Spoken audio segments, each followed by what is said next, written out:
So welcome everyone to the role of reproductive immunology and immune modulation in RPL and RIF webinar series. So we have now crawled through the why, we have now walked through the when, we have now jogged through the how. Now it's time to run towards the recent evidences and future immune modulation in RPL and RIF. So this is brought to you by the Bridging Bharat initiative of Bharat Serums and Vaccines. So first, I would like to introduce Dr. Mugdha Raut. She is a partner at Dr. Raut's Center for Reproductive Immunology. She is the managing director of Dr. Raut's Women's Hospital, editor in Advanced-Based Women's Health Journal of Society, Egypt, and then she is a member of Journal Editorial Board of the Journal of Evidence. Then she's recently received Times of India Healthcare Achievers Award in 2018, and she's currently writing a book on immune therapy in repeated miscarriages and recurrent implantation failure. So I would like to pass across the call to Dr. Mugdha Raut for further introductions. Over to you, Dr. Mugdha. Yeah. Good evening, everyone. Thank you, Mr. Sason, for the kind introduction. And I would like to now start the program on the recent advances. On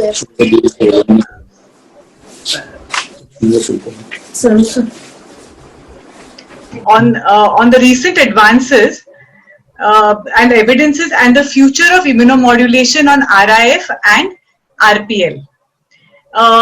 We have Dr. Mohan Raut, who will be talking on this, and plus we have many eminent panelists today.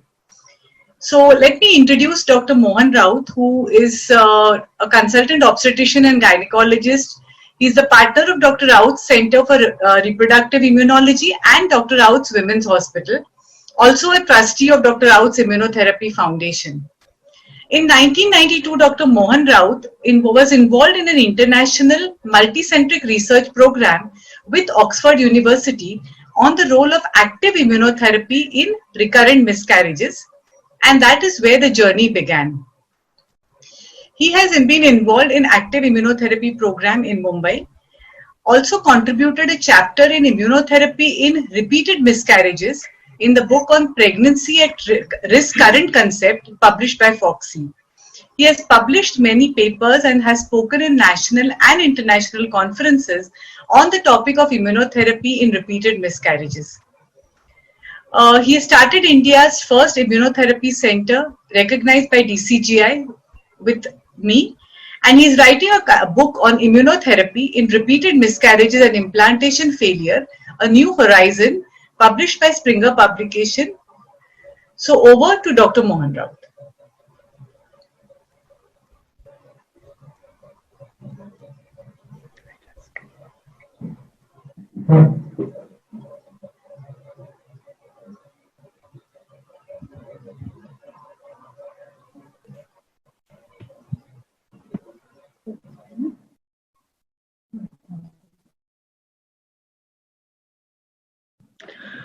Hello, good evening everyone.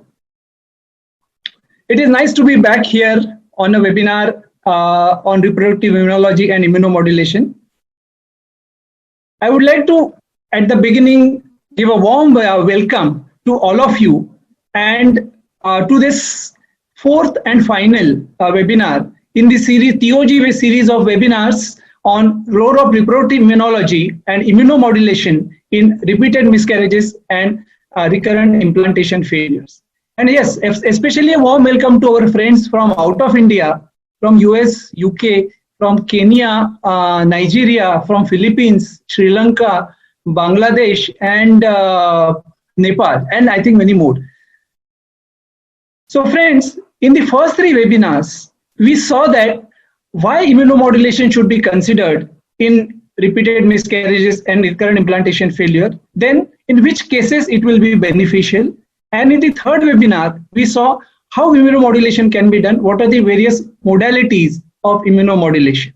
Now today, we are going to discuss the most important part of this subject, and I'm sure you all are eager to know more about this, and that is what is the evidence in literature, what are the current studies and evidences which are there related to immunomodulation and what is the future of immunomodulation in the field of unexplained recurrent miscarriages and recurrent IVF failures. Let me tell you, friends, that this is the first time that such data is being discussed in an open webinar or open forum. And I am absolutely sure that at the end of the webinar, you will definitely have a different perspective about this complex subject of reproductive immunology and immunomodulation. So let's start our talk today.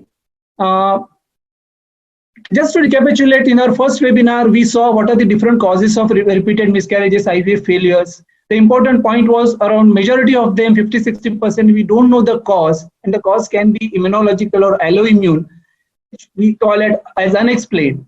This is especially because the fetus is an allograft, semi-allograft, and still pregnancy continues, the paradox of pregnancy. Therefore, we should consider immunomodulation. In the second webinar, we saw how we can select couples who will be benefited by immunomodulation by doing certain specific specialized tests related to the alloimmune factor. And in the third webinar, we saw about immunotherapy or various modalities of immunomodulation, which can be including the active immunomodulation, LIT, and other immunomodulatory measures.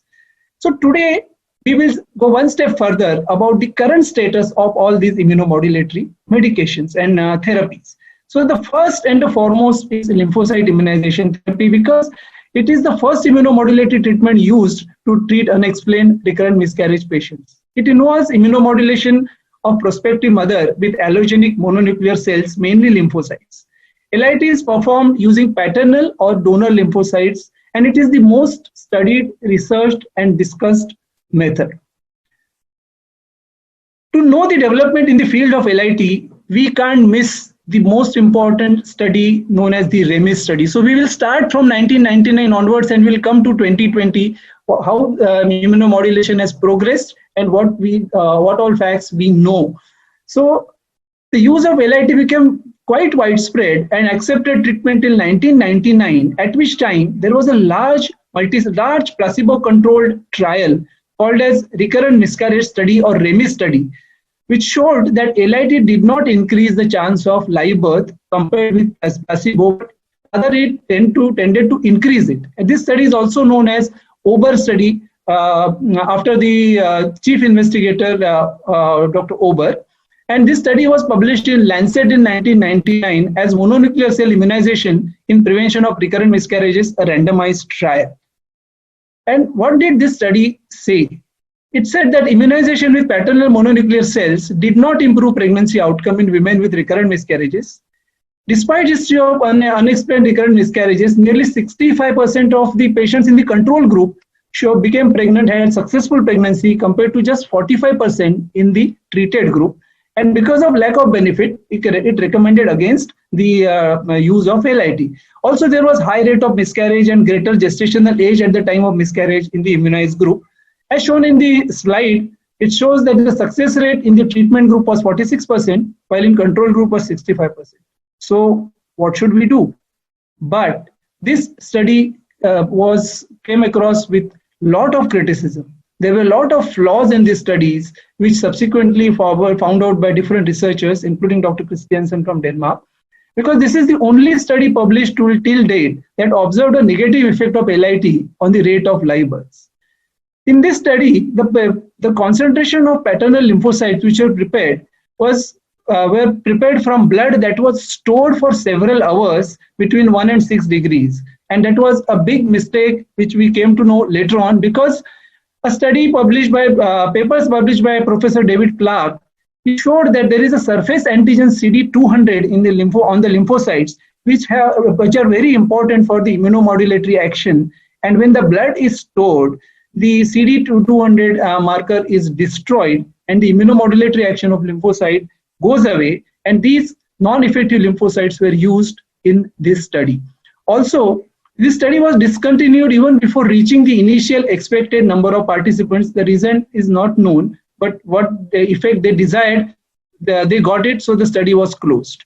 It did not exclude, a very important objection was, it did not exclude patients with autoimmune disorders, positive ANA tests, which adversely impacted the results of the immunotherapy with lymphocytes.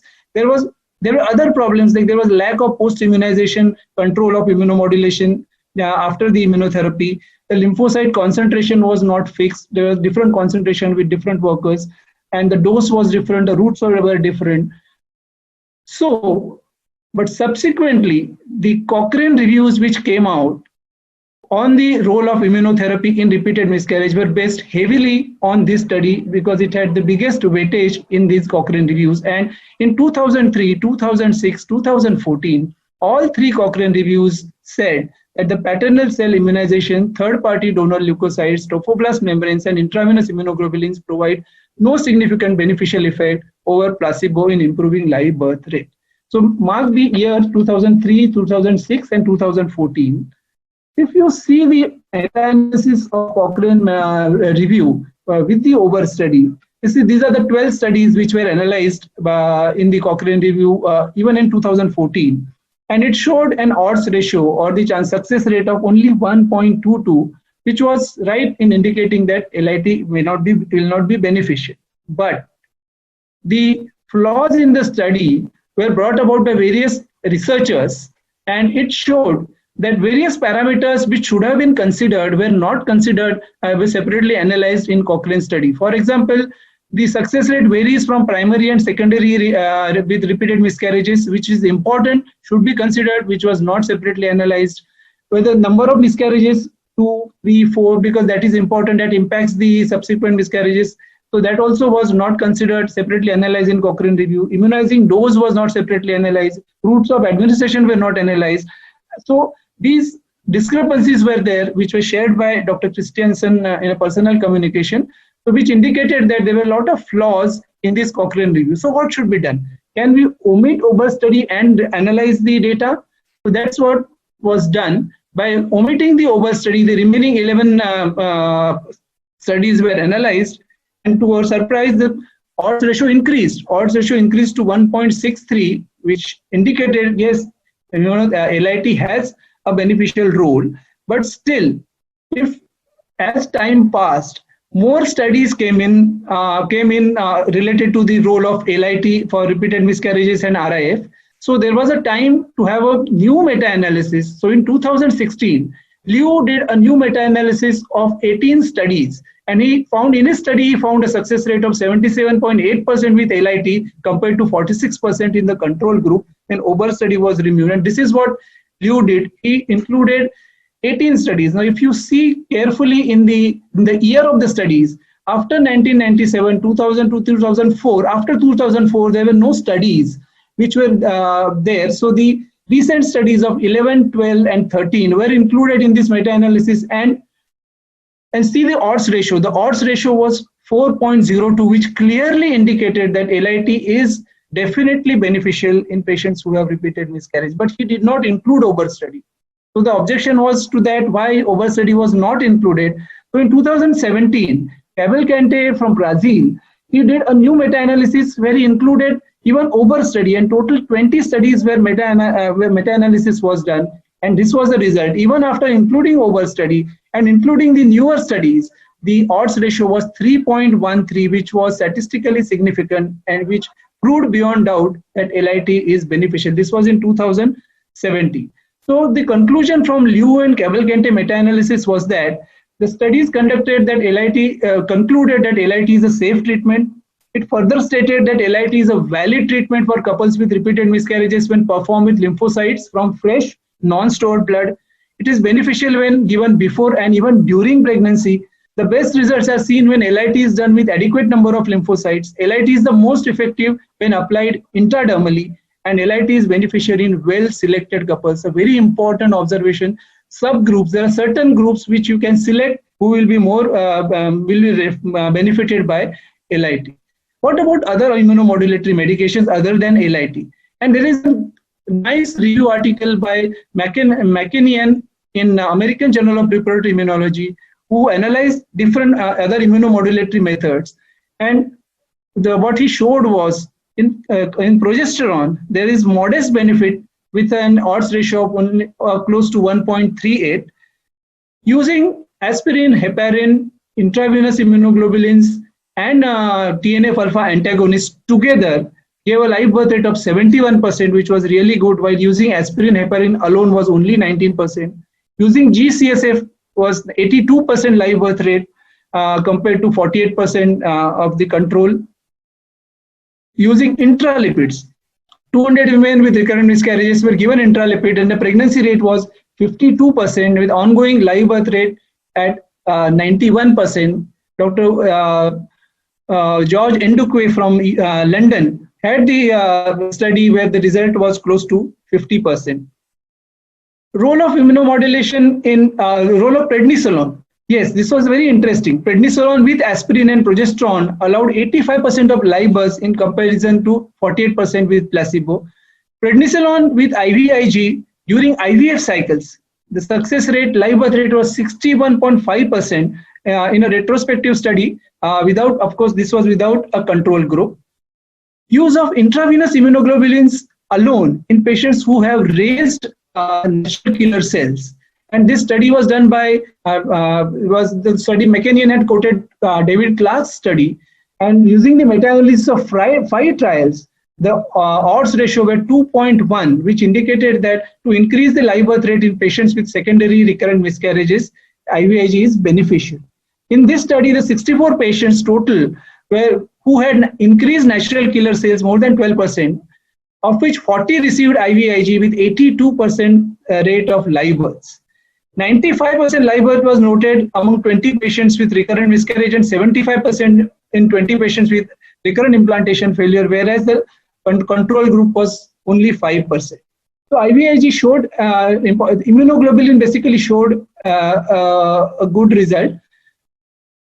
So role of McKinnon study showed, or what they commented is, there is numerous data, and I quote, there is numerous data underlying the role of immunotolerance abnormalities in the pathogenesis of unexplained repeated miscarriages and RIF. So further studies are required to clarify the efficacy and safety of immunomodulation. And it went on to say that pathophysiological rationale for immunotolerance failure that has been seen in many studies raises the need to demonstrate the efficacy of immunomodulatory drugs, define the patient subsets which will be benefited, and develop treatment strategies. But what do the current guidelines say? The next question comes to that. And the commonly used guidelines that we refer to in our clinical practice is ESHRE guidelines. Again, see the year of studies. The ESHRE guidelines, which have come in 2017, the points related to immunomodulation, the studies which are considered are all before 2014.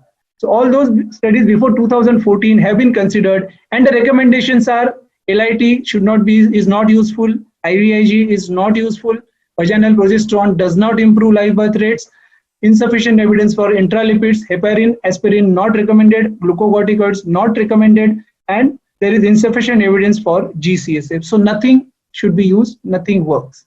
So what is the actual evidence so far? What do the recent studies say? And so I went through studies in the last 20 years, and some interesting things I found out. In the year between 1997 to 2005, there are these 10 studies which showed that the LIT has definite beneficial role. Majority of these showed that definite beneficial role in repeated miscarriages or recurrent implantation failure. The second group of studies was between 2006 and 2015. And again, here you will see between 2007 to 2014, no studies have come. Only studies have started coming out after 2014, and they are showing the beneficial effect of LIT. And the best part, or the most surprising part, was the third segment. Between 2016 and 2019, there are 12 studies which have come up with for role of LIT in recurrent pregnancy loss and recurrent implantation failure, and majority of them have shown beneficial effect. So maybe the meta-analysis or the reviews which will come later on in 2021, 22 will definitely have mention of these studies, and we may have a different picture or different recommendations, because even the other recommendations, the green top recommendations, the RCOG recommendations, they are from 2011. So there are no fresh recommendations have come. So I think we'll have to wait for this recommendation based on the studies which have I just shown you. It is difficult to discuss all these studies in detail. They have been discussed in our book, which is coming on immunotherapy of repeated miscarriages and IVF failures. But a few studies we can see here. A study by Kling in 2014. This was published in the Italian journal, and it is about role of LIT in IVF or implantation failures. It's a prospective observational trial, and it received the patients that were included were having 2.6, around 2 to 3 simulation cycles, or more than 4 to 5 unsuccessful ETs. And the outcome that it showed was 65% women achieved at least one pregnancy, 54% had delivered or were in late pregnancy, and of all pregnancies, 76% were after ET, that is for IVF, 20% were spontaneous. Those were undergone IVF, but maybe the problem was, underlying problem was alloimmune rejection, and therefore 20% conceived spontaneously and 4% after ovulation induction or insemination.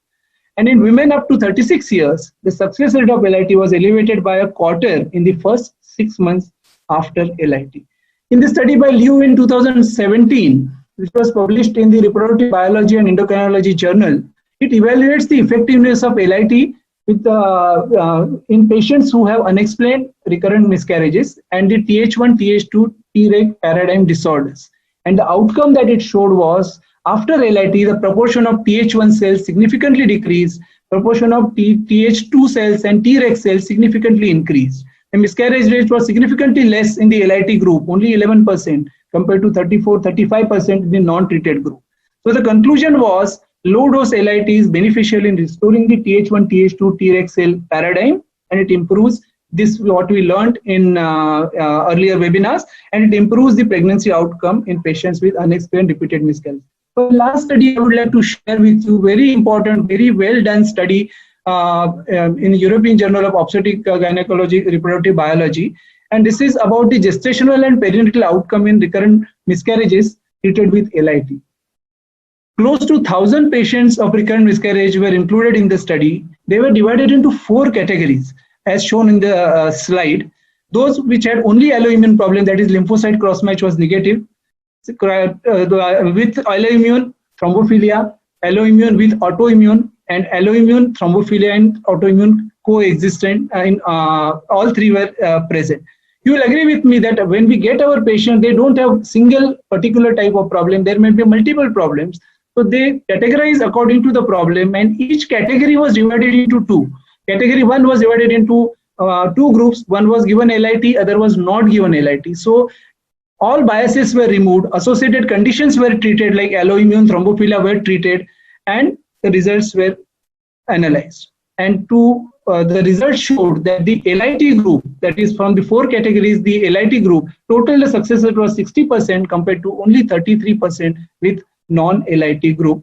So this is what the study said, and which underlined the effectivity or efficacy of the LIT in repeated miscarriages. So this study, put forward was that careful laboratory tests may identify subgroups of repeated miscarriage patients most likely to be benefited by LIT and exclude those who are not likely to be benefited. And one more strong observation that what they found was LIT during pregnancy also can significantly improve the success rate. This is a study, ongoing study which we are doing at our center with a single chain of IVF centers, and close to 100 patients have been treated, 67 ETs have been done, which have been followed up, and with a successful pregnancy of 78% is what we have achieved so far, but we are waiting for larger numbers for some conclusive evidence. So then what is the future of immunomodulation? Is it going to remain there? Is it going to improve? So the important points I would like to share is the diagnostic test to select subgroups of patients who will be benefited by LIT and immunomodulation have to be underlined, have to be more properly defined. A common treatment protocol should be agreed upon by all the clinicians. A well-designed randomized controlled trials should be conducted. A global registry of all patients treated by immunomodulation at various centers should be done. And a more research is required to find out the underlying mechanisms. That's the biggest gray area in immunomodulation and reproductive immunology. The underlying mechanism of action of LIT and other immunomodulatory medications at molecular level we should know, so that instead of giving a cellular therapy, we can give a a chemical or a cytokine, a chemical which can produce the same effect as giving a lymphocyte. So it is very important to know the role of active and passive immunomodulation. Many times we see patients who have been treated with intravenous immunoglobulins, intramuscular immunoglobulins, and so these all cases are usually they don't progress to success and they fail, and therefore it is very important to have the active immunomodulation in place before using passive immunomodulation to increase the success. The establishment of a platform of reproductive immunology for clinicians, collaboration with international platforms working in the field of reproductive immunology is very important. So therefore, friends, time has come to see RPL and RIF in the light of reproductive immunology and rational use of evidence-based medicine. So just to, before I conclude, what do we mean by rational use of evidence-based medicine?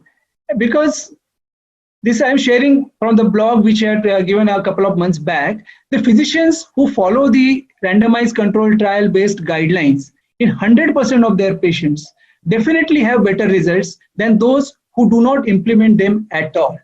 So yes, but the best results are seen with physicians who are well informed and who combine their own clinical experience with up-to-date scientific evidence. So evidence-based medicine should also have active participation of the patients in the decision making, and they should make their values and preferences known, and together patient and physician can determine the appropriate course of action or no course of action if that is the joint decision. So friends, the take-home message here is in recurrent miscarriages and recurrent implantation failures, rule out all known causes. Consider alloimmune rejection as a possible cause. Do immunological tests to select the couples or the subgroups which will be benefited. Immunomodulatory treatment, active immunomodulation in the form of lymphocyte immunization therapy can be implemented. Plan pregnancy within 1 year of LIT. Use other immunomodulatory treatment during pregnancy to maintain the immunomodulatory effect throughout the pregnancy. And I am sure we will be able to help our patients with this unfortunate problem of repeated miscarriages or recurrent implantation failures. But yes, it is very important to have more randomized control trials in this field, which is really a challenge considering the problems that the patients are suffering. So, and thank you very much, all of you, for your patient listening. And I am sure from these 4 webinars on role of immunomodulation in repeated miscarriages and recurrent implantation failure, we have gained something more about reproductive immunology, which we can implement in our clinical practice and help our patients. Thank you very much.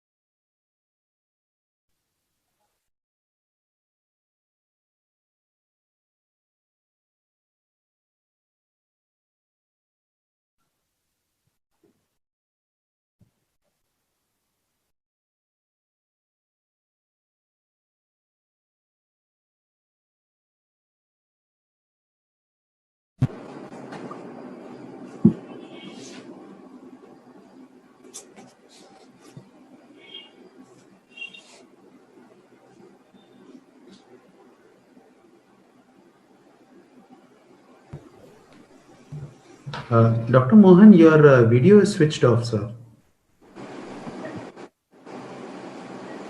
So I will hand over to Mr. Seshan to for the introductory slides of our guests, and over to Dr. Mugdha for the next part.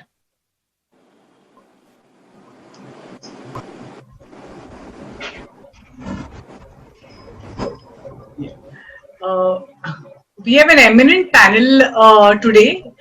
I would first like to introduce. Hello. Hello. Yeah, I would first like. You are audible. You are audible. Yeah. I would like to introduce Dr. Kshitij Murdia, who is himself an IVF specialist and is the CEO of Indira IVF Private Limited. He has achieved the Times of India Young Entrepreneur Award, ISAR Award for the highest IVF cycles in India, Sainik Navjyoti Award for excellence in the field of IVF. He's published papers in Alka Vijay Archana. He has published papers in as an unusual case of septate uterus with double cervix and longitudinal vaginal septum, simulating uterus diadelphys in the International Journal of Contraception, Obstetrics and Gynecology in 2017. The most striking part of Dr. Kshitij Murdia is that they have 92 centers, IVF centers all over India, where they have done 32,000 embryo transfers in the year of 2019 and 2020, with an overall biochemical pregnancy rate of 73% in these 32,000 cycles. The next panelist, Mr. Seshat, can you... The next panelist is Dr. Vipin Chandra. Dr. Vipin Chandra, who is a fetal medicine and IVF consultant, and he's the chief of clinical and lab operations of Indira IVF. He heads Indira Fertility Academy. He's graduated from Udaipur and done his post-graduation from Mumbai and Kerala. He's done his fellowship in fetal medicine from Kerala. He has a special interest in recurrent implantation failures, fetal echocardiography, neurosonogram, and fetal therapy. He has done more than 1,000 fetal invasive procedures. And our next panelist is Dr. Madhav Chandra Das, who has done his MBBS and DGO and MRCOG from UK. He's a fellow of the Royal College of Obstetricians and Gynecologists and done his FRCOG from London. He is the medical director of Global IVF Clinic in Kolkata. He has been a member of the Indian Medical Association. And Dr. Das has been awarded the recipient of Goodeve Silver Medal for excellence in anatomy at the Medical College Calcutta and the gold medal for the first place in prize examination in anatomy, again at the Medical College Calcutta. These interesting panelists are now going to share certain of their cases and how they have managed their cases. So we'll start with Dr. Madhav Chandra Das. Yeah, okay. Yeah,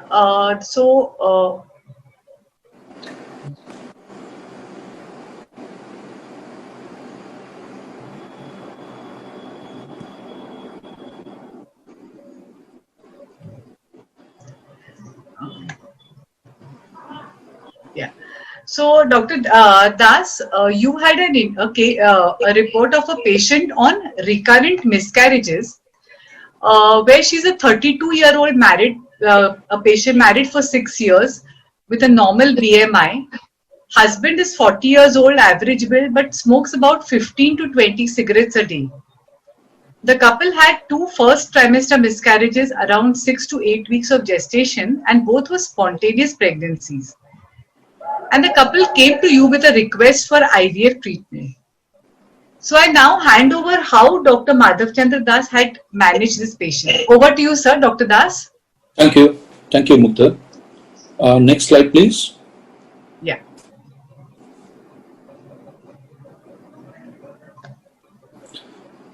Of course, we undertook all the routine tests for recurrent miscarriage.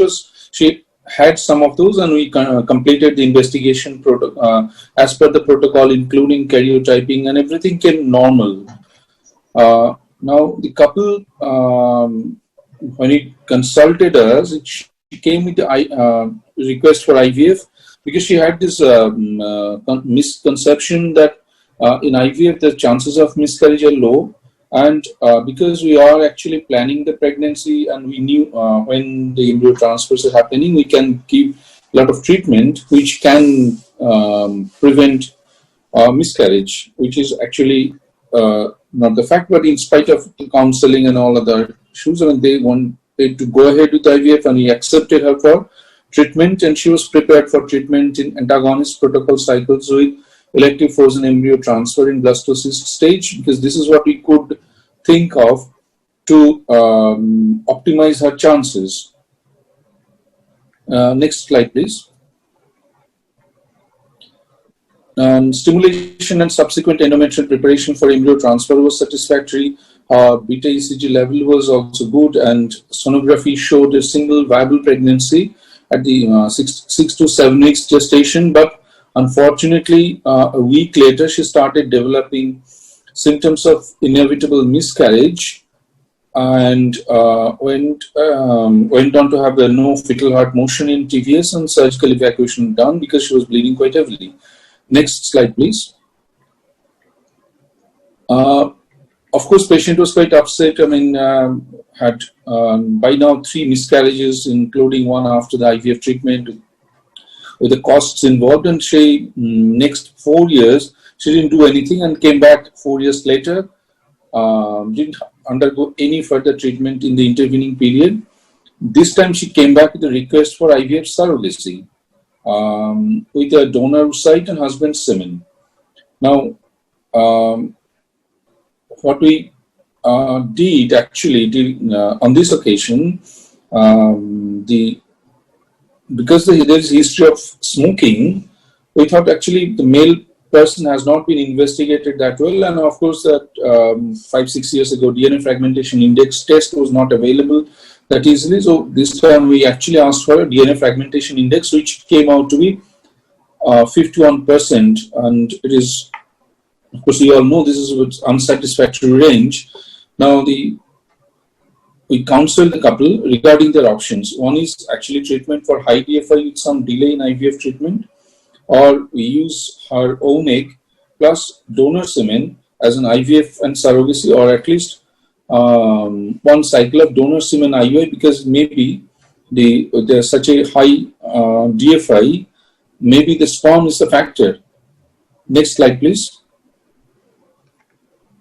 Now what it turns out that yes, I mean, with a simple IUI in one cycle, she conceived with the donor semen IUI treatment cycle, and this time her entire pregnancy was uneventful, with delivery at term by elective C-section. So this was an interesting case that I wanted to put forward to all the panelists and experts. Thank you very much. Thank you, Dr. Das. I would like now Dr. Kshitij Murdia, do you have any comments on this?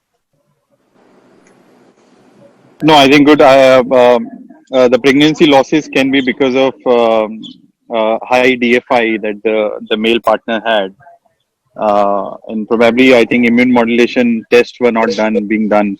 So I really don't have anything to comment on the immunomodulation side for this. Dr. Vipin, sorry. Dr. Mohan, you were saying something. No, Doctor. We wanted Dr. Vipin's opinion about this case. Yeah, good evening, everyone. As far as Dr. Chandra's case, since my immunological causes has been not ruled out, so can't comment on that one. And karyotype and all genetic causes already been ruled out. So only thing left was in a high DFI, which may be because of some any modifiable cause. So in certain cases, if you feel like there is a high DFI, then definitely you should look for any modified cause which is there, which may be leading to the high DNA fragmentation.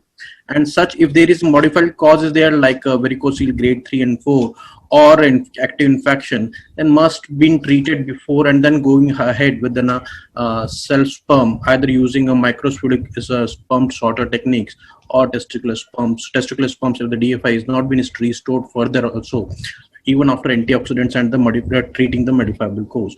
So if such causes would have been there, can be treated, and the patient could have conceived with the self sperms also. Dr. Mohan, do you have any comments? No. I just wanted to know opinion about what percentage of patients with repeated miscarriages can have the underlying male factor as the cause. Sir, any idea? Yeah, Dr. Dr. Raut. Das? Yeah, Dr. Vipin. Yeah, Dr. Raut, at least almost 40-45%, even up to in the certain continent part of the world, even up to the 60% recurrent implantation failure can be because, or the infertility can be because of the male factor. Okay. And the best part is that the patient conceived after a donor semen IUI, which tells us clearly that the underlying high DFI could be the most probable reason for the recurrent failures or miscarriages. Failures. Yeah. So it was not actually her egg which was at fault. It was probably the sperm Yeah. which was at fault. Mm. So we'll now go to the next case by Dr. Kshitij Murdia. We'll ask Dr. Kshitij Murdia to comment on this. Yeah. So this is a case of a 30-year-old patient married for 9 years with irregular cycles. A known case of hypothyroidism. She had taken AKT 6 months back because endometrial biopsy was suggestive of granulomatous changes. She had a laparohysteroscopy done, which was normal.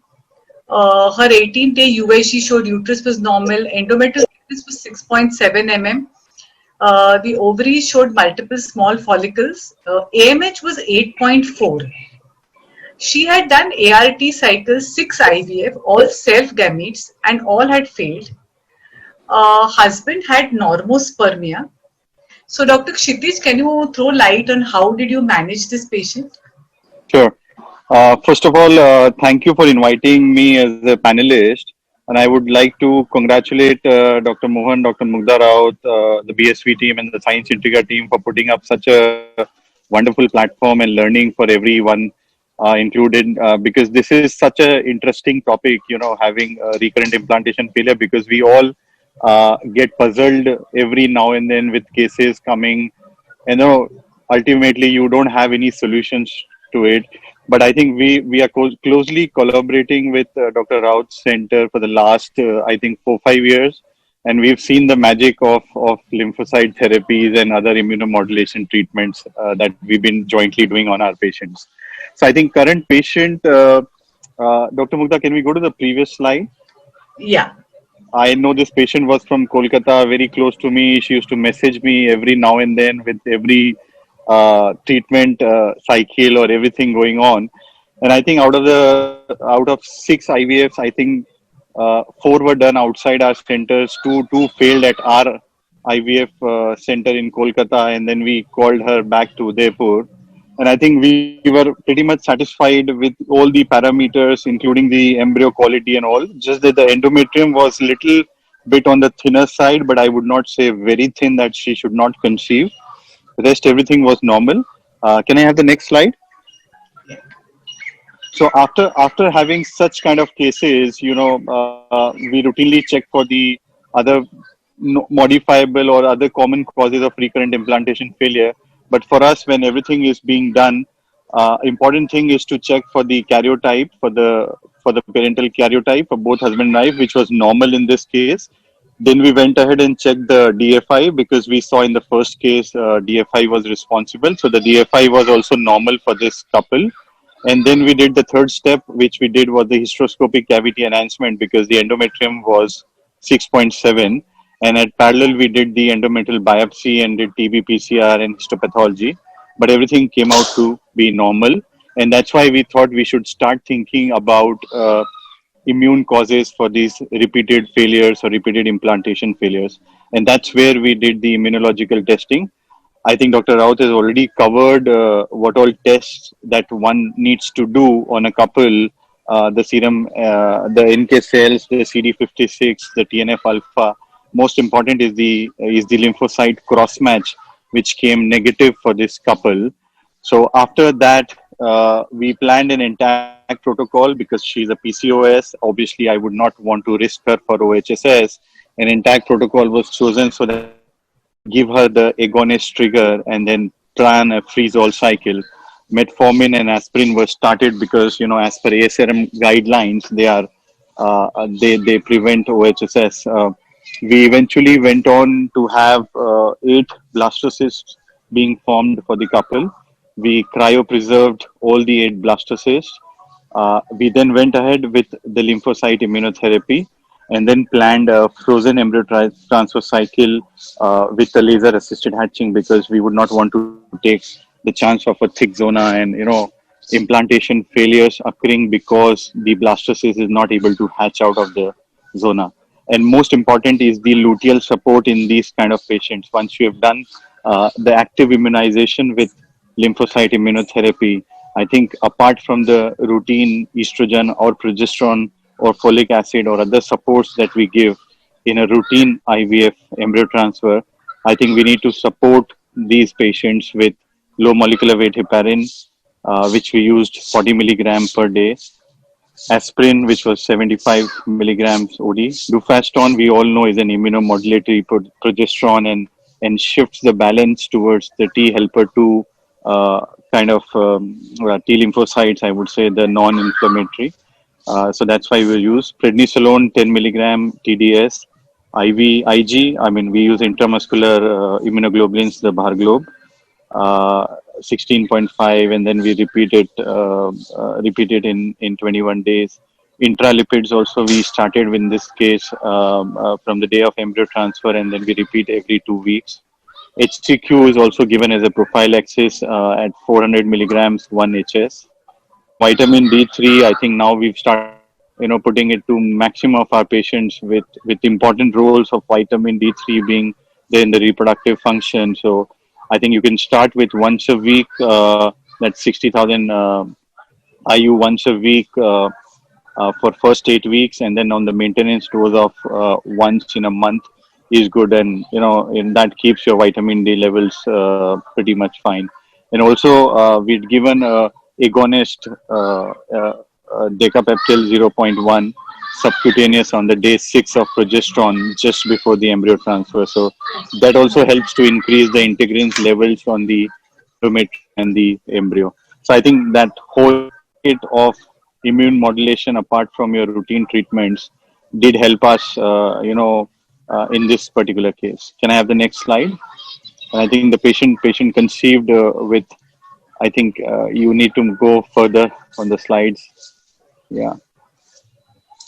Patient conceived with twins, and then she's delivered also now 2 female child, and she's happy. She keeps messaging us on their birthdays. And so it's been a very happy journey, very fulfilling journey for us, if especially we can give pregnancies to these couples who are so much frustrated. I know having 6 IVF cycle is not just a financial drainage, but a lot of emotional drainage for the couple as well.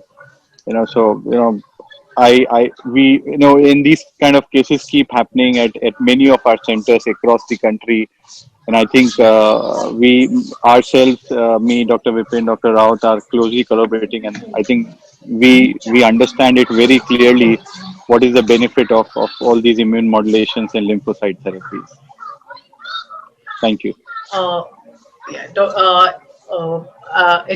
would like to ask a question to Dr. Mohan Raut.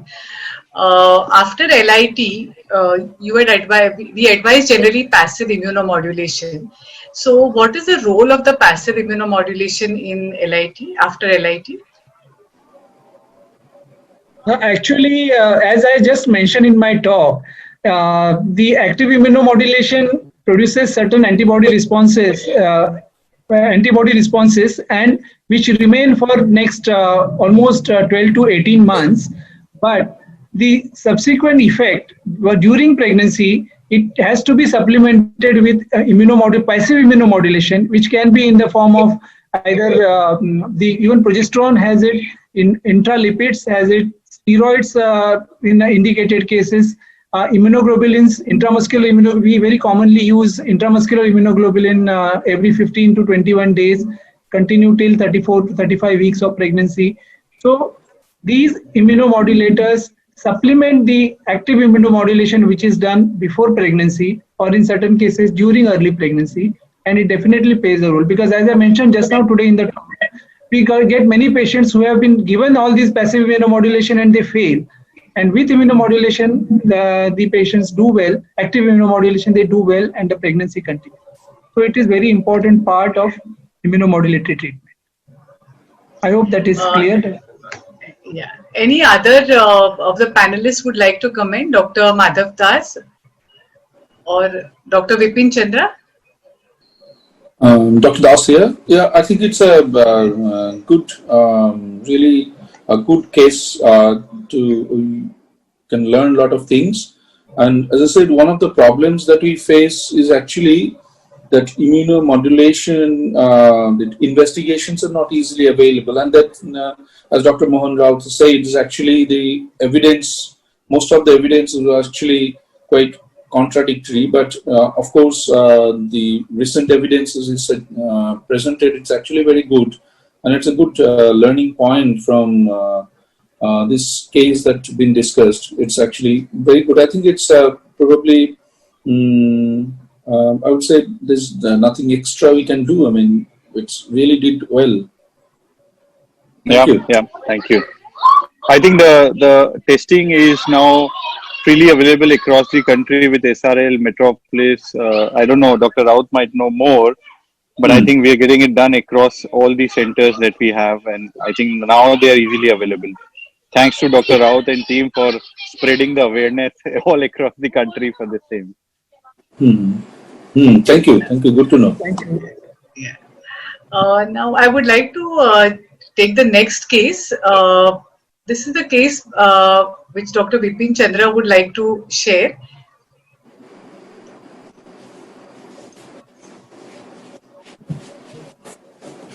Yeah.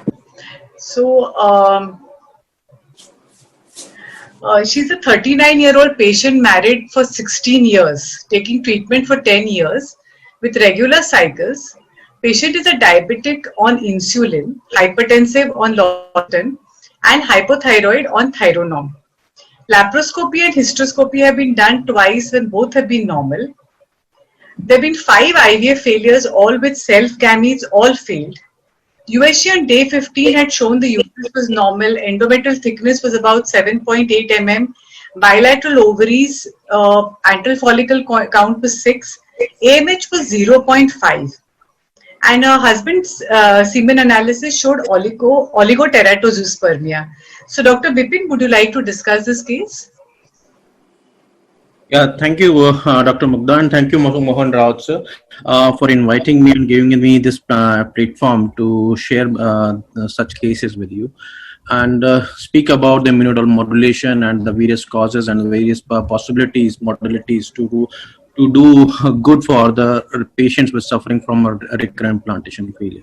So in this particular case, she was 39-year-old. I know this case very personally because she was a friend of some distant cousin, and they were married pretty long and trying since more than 10 years.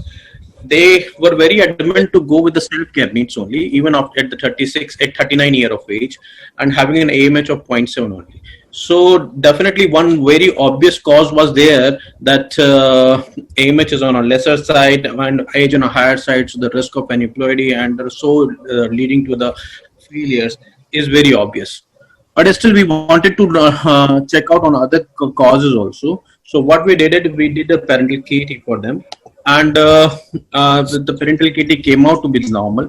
So once the KT comes out normal, and since the patient was adamant to go with the self-gametes, we did DFI for the husband, sperm DNA fragmentation, which came out to be the 37%, which was pretty high, more than 25%. So any DFI which is more than 25%, we should give look for any modifiable cause.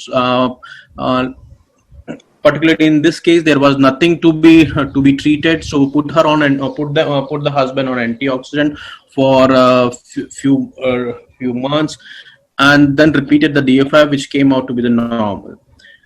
And along with these things, we, in consultation with Dr. Mohan Rao, we did the we did immunological test, lymphocyte cross match at TNF alpha and natural killer cells, and the patient came out to be now having a positive lymphocyte cross match. So again, then there is one more cause we identified in this particular case. And so since the couple was still like they wanted to go with their own gametes, so we put the patient with the 0.5 AMH, we put the female on folic acid, vitamin D3, aspirin, DHES for 3 months. And just before the stimulation, we give testosterone gel also. We did a milder stimulation for this with the clomiphene citrate and gonal-F recombinant FSH 150. We did 3 cycles for them.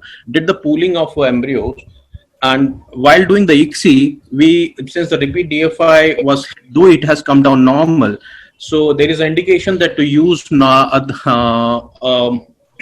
minimal fluid sperm sorter technique instead of using the density gradients technique for the sperm selection, which again further decrease the help us in selecting sperms which are having a lesser DNA fragmentation.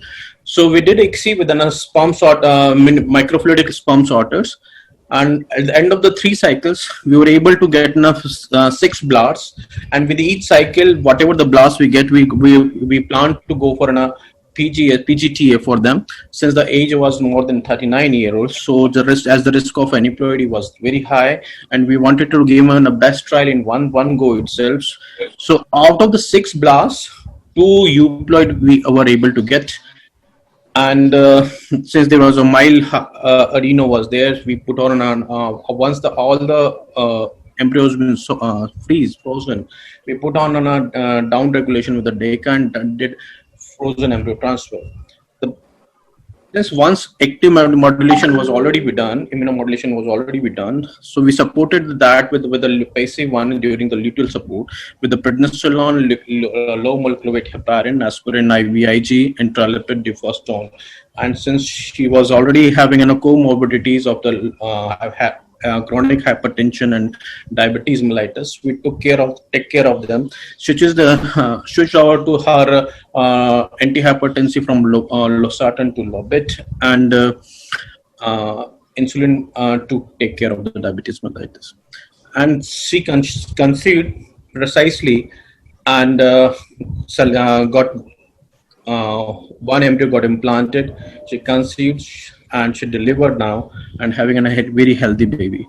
So I think there is a definite role of doing ruling out all the possible cause, because an RIF is having a wide spectrum. You should rule out all, exclude all possible causes with you, and then if you find out something, that you need to treat those causes.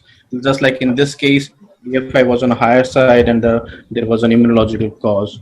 So those things did magic for this particular couple. Yeah, I had one question for Dr. Mohan Raut. Is in this case where lymphocyte cross-match was positive, LIT was not given. Can you throw some light on this?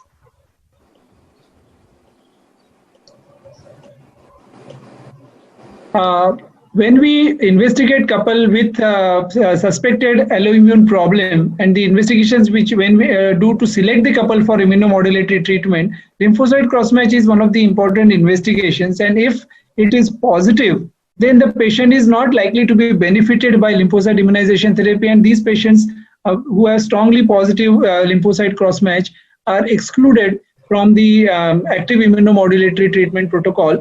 And because they don't require, they won't be benefited.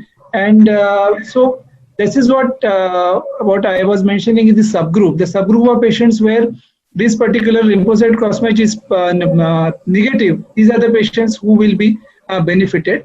But I think the patient was given passive immunomodulation in the form of IVIG and immunoglobulins and prednisolone. So that definitely later on played some role, but active immunomodulation was not required in this. Yeah, Dr. Ramon, very well said. Since in this case, lymphocyte cross-match was positive, we didn't go for the LIT, but we still gave passive immunomodulation in form of prednisolone, LWH, and aspirin, IgIg, and enteralipid, just to support the pregnancy. So I think it's very important to decide and choose which patient should be given and which patient should not be given. Yeah. LIT, yeah. So any of the other panelists would like to throw light on this patient? Dr. Das? No, not really. It's looks very interesting, but it's good information. Yeah. Dr. Kshitij, any? I'm good, I think. Okay. So we go to the next case, again shared by Dr. Vipin Chandra. Here she is a 43-year-old patient married for 20 years. Regular cycles, patient is a hypertensive on atenolol and a hypothyroid on Thyronorm. In 2017, she had preterm twins, then a IVF, then a preterm delivery at 31 weeks. Echo of the patient was 33%. Sorry, echo, and both twins have a neonatal death. Surgical laparohysteroscopy showed a normal study. I hope I'm right, Dr. Vipin, about this obstetric history. Yeah. I'll elaborate on the obstetric history part. So she conceived after a multiple IVF failures, and in the last conception also itself, she went on to have a preterm delivery. And the reason for preterm delivery was that she was going into the peripartum cardiomyopathy at 31 weeks, as the ejection fraction was fallen down to 33% only. And they were in the remote area, NICU setup may not be that good, so baby got infected, developed an intestinal infection and all, and ended up in a neonatal death. But she came, as I said, they had multiple failures, 7 IVF with a 3 with the self eggs, all failed, 4 with the donors eggs, and only in the last one, they somehow could have conceived. That too happened with ourselves only at Indra Udaipur. But again, then they came up with us. I was very anxious to take them up to take the risk of having another episode of a recurrent risk of a peripartum cardiomyopathy, because somehow she was have been saved in the last one, but the risk of, since the recurrent risk and the mortality rate of the peripartum cardiomyopathy is too high. So what we did is before going ahead for anything, we asked them to have a cardiologist opinion, asked them to go for an echo. Somehow the ventricular functions, left ventricular function, have been resolved, and she could have achieved 50% of the ejection fraction that time. But it's still not satisfied. We asked them to go for the functional cardiac MRI, which again showed a good sign, good left ventricular function. And once the cardiologist given a good fitness for going ahead with an IVF with a moderate risk of a recurrent risk, to further evaluate her, we did a DFI of the husband and the karyotype, because she wanted to go with the husband's sperms only. We did husband's only karyotype because anyway mother was going for the donor's egg. And they were both normal. So the DFI as well as the karyotype of the husband was normal. Further to take upon the to know the cause of any really cause, so we did various immunological tests, and her immunological test came out to be negative, and so we did LIT. Dr. Raut has done LIT for her. While doing the scans, she was having some since their preterm was there, history of preterm is there, and there is a definite evidence if there is a multiple IVF failure history there, and there is so there is a definite evidence is there to go for the bilateral clipping and do some endometrial scratching to improve the implantation, and so we did so in this particular case also. and gave her a down regulation, called her on a low dose HRT. Low dose why? Because she is a case having a case of an heart failure. So to keep the estrogen level on a lower side and to keep him out of the risk, so we did we called him we called her on an HRT with a low dose. ICSI was done with the donor egg and the cell sperm, and we got 3 blasts, grade 1. Then the single embryo transfer only, just because to further decrease the risk of any kind of an PIH or any kind of an heart load, workload on the heart. And then luteal support was given in form of a passive immunomodulation, give prednisolone 10 milligram TDS, low molecular weight heparin, 40 milligram OD, aspirin 75. Did PE screening at 12 weeks, and it came out to be the high risk again in this pregnancy for the late onset preeclampsia. So we increased the dose of aspirin from 75 to 150. Put her on immunoglobulins and intralipid, dufostone and lobet. Somehow made her sail through the pregnancy with a monthly maternal echo.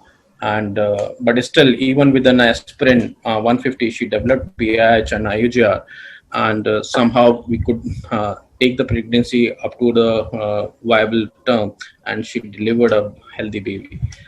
Hopefully, this time echo came out to be normal throughout the pregnancy time.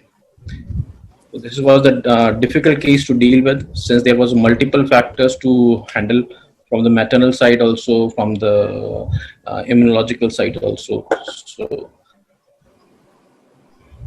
So the implantation happened even with a single embryo transfer. Yeah. Probably, the immunological cause was taken care of.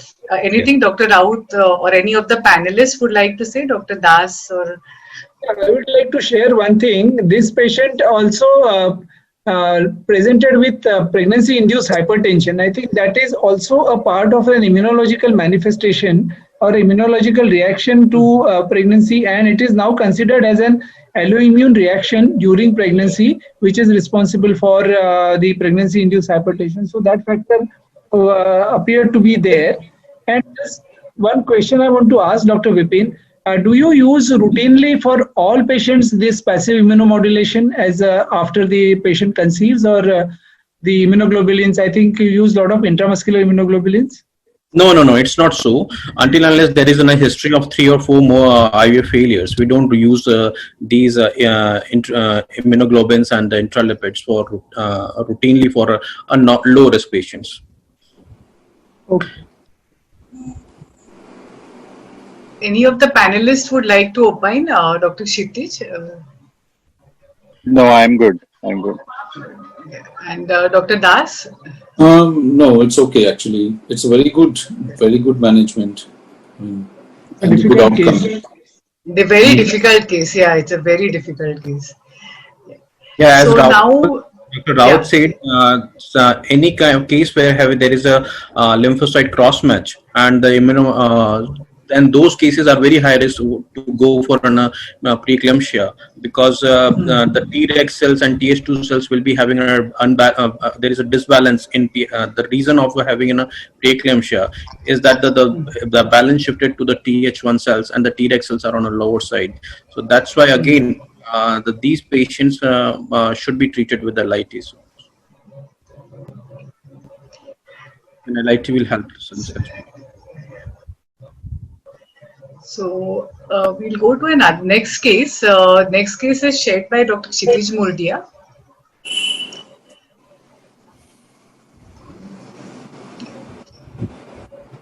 This is again the same previous case. The ultrasound pictures. Yeah, of the same patient. Yeah. So the next case is the patient who is 45 years old, married for 25 years.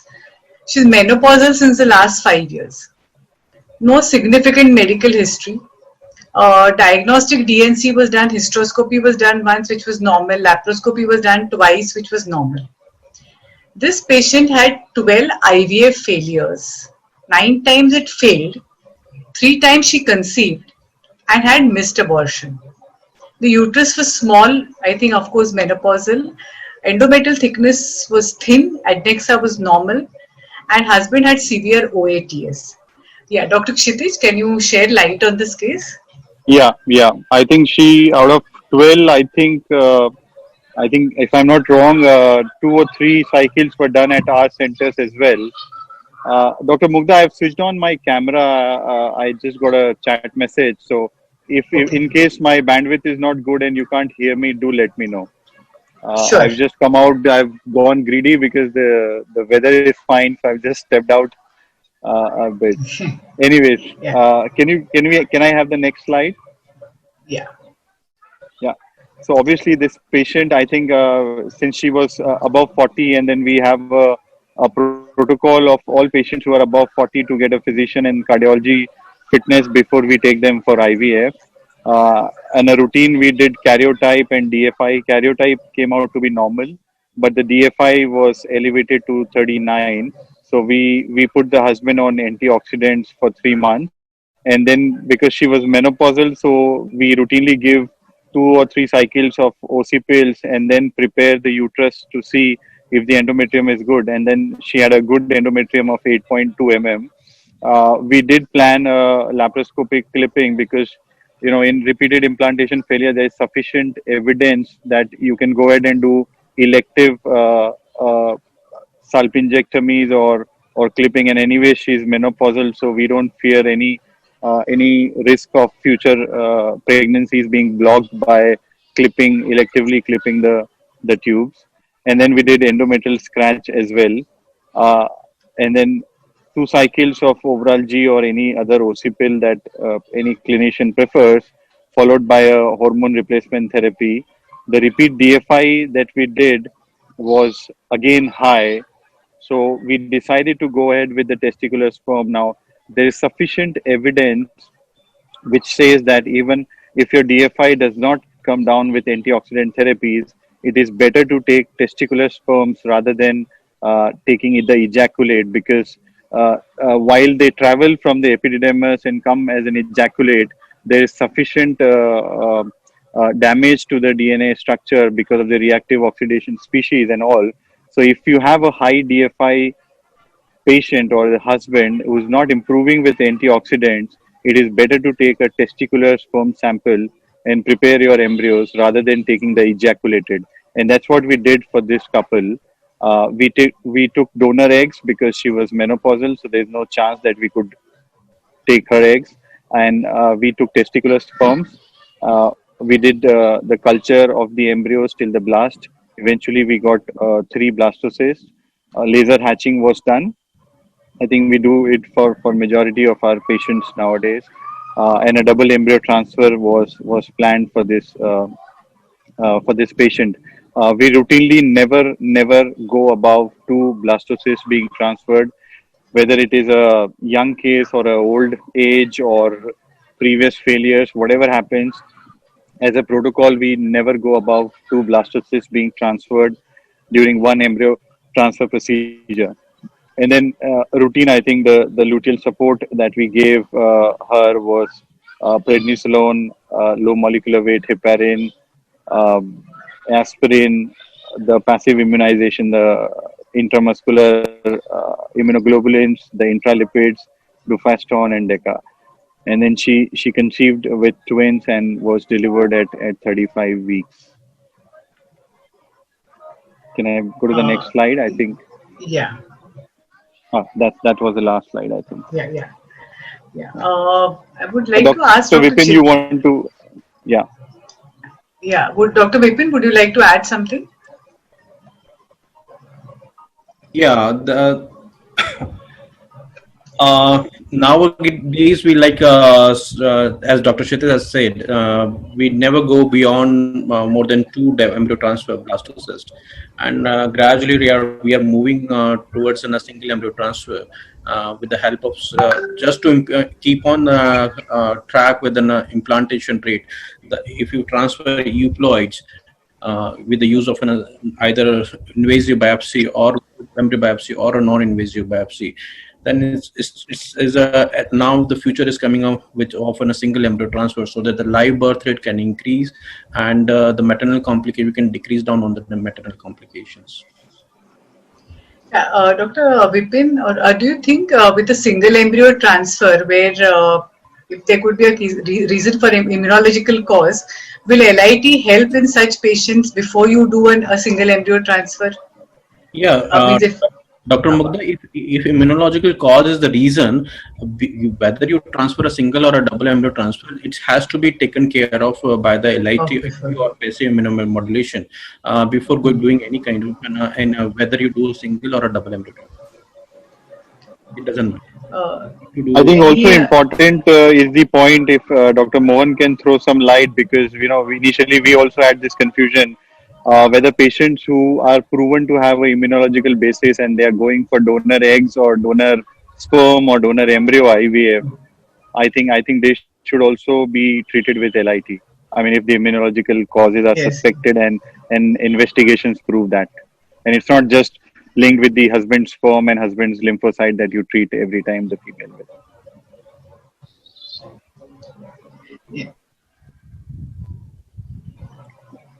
Absolutely right, Dr. Kshitij. What you told about LIT, basically in lymphocyte immunization therapy, it is the use of allogenic lymphocytes. So any lymphocytes other than the patient's own lymphocytes will produce the similar effect of immunomodulation. So therefore, of course, husband's lymphocytes are the safest because we can investigate them completely. We know about the details about the husband. So even if it is donor egg, donor sperm, donor embryo, still husband's lymphocytes are used unless there are contraindications like HBsAg positive husband or any severe medical disorder in husband, where we can use random donor, means an unrelated donor, which can be a male, which can be a female. But any allogenic lymphocyte will produce the similar effect, provided the cross-match with that person, lymphocyte cross-match is negative. Yeah, so the gist is to use allogenic lymphocytes. So whether it is the husband or whether it is the anyone else, unrelated donor, but it's to use allogenic lymphocytes. Am I right, Dr. Raut? Dr. Mohan?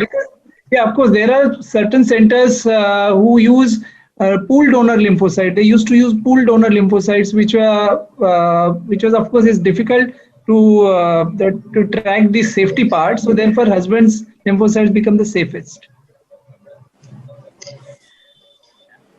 Anyone else would like to throw light on any of the cases? I think we have questions also, Dr. Mugdha. I think. Yeah. We'll go to the questions. The first question is, I think, which was already answered in the last session, is how to give LIT. This is by Dr. Trishula. So, I think we have already answered this question in the last session. How it is given. It's a big process, and there are certain steps involved. In simple words, the lymphocyte separation is done by a specialized process, and these separated lymphocytes are then injected intradermally into the wife, and the process varies from center to center depending on the results, depending on the patient, depending on the reports of the patient. So therefore the procedure may vary, but basically essentially involves in introduction of lymphocytes intradermally into the patient. There is one question from Dr. Tejas Gundewar from Chennai. This is for Dr. Raut. He says, he's asked, what are the subset of patients you will offer LIT? Right. So I think when we select patients for LIT, you have to consider two criteria. One is, of course, the clinical part. Clinical part is with history of course, 2 and more miscarriages or implantation failures. If all other factors are normal, then that is definitely a case where you can consider. So one clinical part, investigation wise, we do certain tests and select the patients who are benefited. So the commonly used test, as we have said, is the lymphocyte cross-match, natural killer cells in the peripheral blood, endometrial natural killer cells, or cytokines like TNF-alpha. So those subgroups of patients who show these tests to be positive, or the particular parameters are not within the limit, then those are the patients who will be benefited by lymphocyte immunization therapy. So it's very important to select these couples for the best results. Yeah, like we discussed in one case where the lymphocyte cross-match was positive. In one of the case which Dr. Vipin Chandra shared, the lymphocyte cross-match was positive, so LIT was not given in that patient, but passive immunomodulation was done. So I think it's very important to select a patient and to do the LIT. And the next question is, which investigations do you do prior to LIT? I think again by Dr. Tejas Gundewar. I think Dr. Raut has just answered it, and Dr. Kshitij had already said that there are many labs which are already doing it, like Metropolis and SRL. So, okay, the next question is, a recurrent pregnancy loss, till how much time immunomodulation is done in pregnancy? I think anyone would like to share, Dr. Yeah, this question is by Dr. Sarita Gupta from Haridwar. So Dr. Mohan Raut, in ours, what our protocol is, we do, if it is in a case of a recurrent implantation failure, and immunological cause is there, definitely, then after the active immunomodulation, we continue the passive immunomodulation after embryo transfer till near around 16-20 weeks. But if it is a case of recurrent pregnancy losses, then definitely we continue the passive immunomodulation till near around 30 or till the viability is achieved, so that the patient can have a live birth rate. Okay. Anyone else would like to comment, Dr. Das or Dr. Burdia? I think it's actually we carry on the passive immunization treatment up to 28-30 weeks. By that time, even if there is any problem, we can actually, the neonatal setup is such that we can consider delivery. Absolutely. Because these patients with a recurrent pregnancy loss and recurrent implantation failure, they also tend to have a slightly higher chances of unexplained IUD near term. So yes, around 30 weeks, we can stop 32 weeks. Okay. Now this is a question asked by Dr. Neerja Sachdev. She said, how and in what dosage do you install intrauterine HCG? I think this is more for the IVF specialist, Dr. Das or Dr. Burdia or Dr. Vipin Chandra. Would you, if you are, because we do not use intrauterine HCG. I have not used it. I mean, Dr. Das here, and we don't use it. I mean, there's not enough evidence, strong evidence yet. So I have not used it, to no personal experience. Dr. Bugda, what's the question? Can you repeat? Yeah. How and in what dose do you install intrauterine HCG? Dr. Mugda, there is no role of it in using intrauterine HCG. Dr. Kshitij, would Dr. Mohan, would you like to? We don't, yeah, Dr. Mugda, I think we don't use it clinically at any of our centers, so you would not have the relevant experience to comment on it. And Dr. Raut, anything? No, I think that is... because we also don't use this. Now the next question is by Dr. Lipika, is can immunomodulation be of help in autoimmune disorder patients with recurrent pregnancy loss or recurrent implantation failure? Dr. Kshitij, can you comment on this? Sorry, Dr. Mugda, can you repeat? I was... Yeah.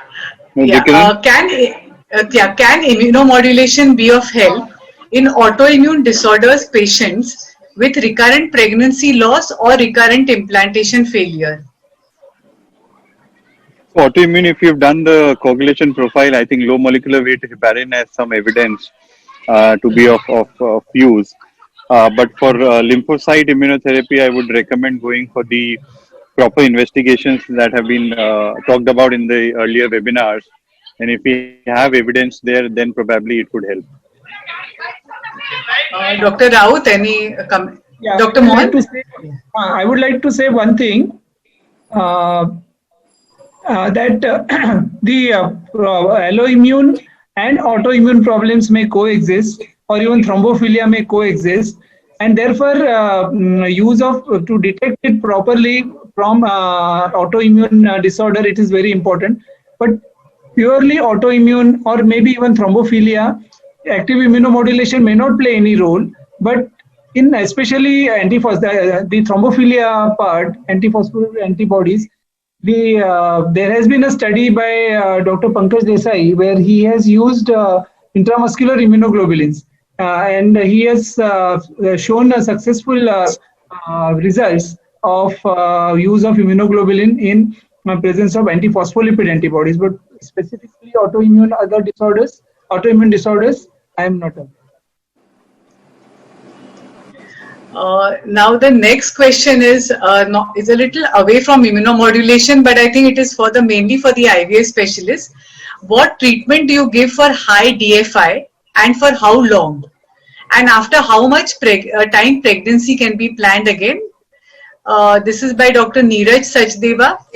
And again, another one is, has any specific indicator in detail HSF examination for DFI by Dr. Ketan Parekh? And again, what is the treatment of high DFI by Dr. Vartika Avasthi? So, Dr. Vipin, can you? Yeah. Dr. Mugdha, in these scenarios where you are suspecting any recurrent implantation or recurrent in pregnancy losses, sperm DNA damage because of the reactive oxidative species can be one of the cause. So if you having such cases, definitely there is an indication that you should do sperm DNA fragmentation test. And it is indicated in those cases like having a multiple IVF failure or IUI failure or an unexplained infertility per se of more than 3 years or so. So whenever there is DFI is high, first of all, try to do a physical examination, look out for any modifiable cause is there or not. What I mean by high DFI means anything which is more than 25% of the DFI. So if modifiable cause is there, do like varicocele grade 3 and 4 or more, do repair that with a microsurgical repair and active infection to be treated. Any case, any comorbidity like thyroid, diabetes and hypertension again to be taken care of. And along with this, you can put on antioxidants for 6 to 8 weeks or so. After the therapy of antioxidants, you should do the repeat DFI. If the repeat DFI is still on a higher side, the better is to go for a testicular extraction of the sperms rather than going for the ejaculatory one. But the DFI, if the DFI has been restored after these treatments and in all these modalities you have done so, again, the sperm selection should be not through the conventional density gradient, should be done by the microfluidic test sperm sorter technique. And ICSI will always be better than doing conventional IVF. With the use of a microfluidic sperm sorter technique, gradually the need of an IMSI or PICSI is losing their charm. Because sperm sorter techniques are really helping out in selecting those sperms which are having a low DNA fragmentations. Anyone else would like to comment? Dr. Das? No, I think it's basically exactly Dr. B.P. Chandra's nicely elaborated. Basically, one of the problem with very high DFI is actually, even after treatment, most of the time it just doesn't, it stays almost the same. So ultimately, the treatment option comes down to testicular sperm extraction with ICSI or the other option of using donor semen. Thank you. I think this is the last questions which we were asked. So I would like to thank everyone. Thank Dr. Mohan Rao, Dr. Vipin Chitra, Dr. Madhav Chandra Das, and Dr. Kshitij Murdia from being here and sharing their interesting cases and interesting panel discussion which we had. I would like to now hand over to Mr. Saikat Banerjee. Mr. Saikat.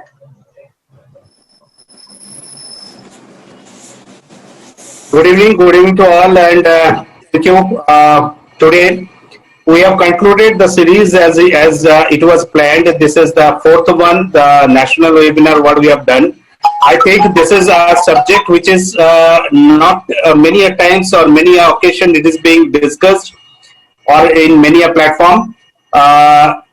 Reproductive immunology is a subject. I think Dr. Mohan Rath and Dr. Mugdha Raut is doing wonderful work on it, and of course we are getting the support of Dr. Chetis Modia along with Dr. Bipin Chandra and leading doctor like Dr. Madhav Chandra Das, those who are supporting our endeavor for establishing the fact that reproductive immunology plays a very important role, and in near future it is going to play also more important role when the more documentations will come out. Thank you for giving us the valuable time.